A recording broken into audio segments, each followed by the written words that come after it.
Video பார்த்துட்டு இருக்க எல்லாருக்கும் ஹாய். இன்னைக்கு நம்ம என்ன பண்ண போகிறோம்னா மட்டன் கிரேவி தான். யூஸ்வலாக இந்த மாதிரி மட்டன் செய்ய மாட்டோம். பட் இது நெய்பர் ஒருத்தவங்க செஞ்சு ஒன் டைம் கொடுத்தாங்க. டேஸ்ட்டு சூப்பராக இருந்துச்சுன்னு அவங்கக்கிட்ட கேட்டு செஞ்ச ரெசிபி தான் இது. அவங்க செஞ்ச டேஸ்ட்டு மேட்ச் பண்ண முடியுமான்னு தெரியலை. பட் ட்ரை பண்ணலான்னு ஸ்டார்ட் பண்ணிட்டோம்.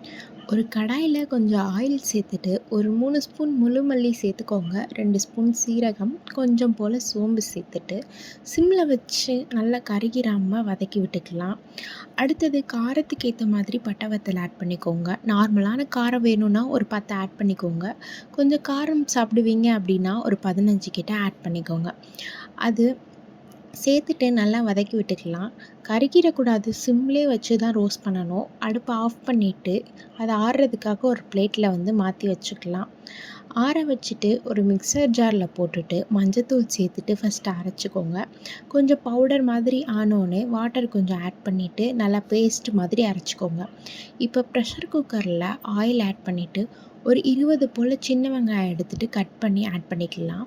வெங்காயம் நம்ம பிரியாணிக்கு வதக்குற மாதிரி ப்ரௌன் கலரில் வதக்காமல் மீடியமாக குக் ஆகுற மாதிரி வதக்கிக்கலாம். வதக்கினதுக்கப்புறம் இஞ்சி பூண்டு பேஸ்ட் போட்டுட்டு ராஸ்மெல் போகிற வரை வதக்கிட்டு வாஷ் பண்ணி வச்ச மட்டன் ஆட் பண்ணிக்கோங்க. ஆட் பண்ணிவிட்டு உப்பு சேர்த்துட்டு நல்லா பரட்டி விட்டுக்கோங்க.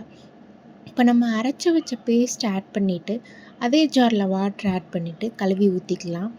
எல்லாமே நல்லா மிக்ஸ் பண்ணி விட்டுட்டு என்னோடய குக்கரில் ஒரு 6 விசில் வச்சு எடுத்துக்கிறேன் மட்டன் பீஸ். இந்த மாதிரி இருக்குன்னா கடையில் கேட்டாலே சொல்லுவாங்க எவ்வளோ விசில் வச்சா போதும், நீங்கள் அதை கேட்டு கூட வச்சுக்கலாம். ஒரு சிலது சீக்கிரம் குக் ஆயிரும், ஒரு சில மட்டன் லேட் ஆகும். ஸோ அதை மட்டும் கேட்டு வச்சுக்கோங்க.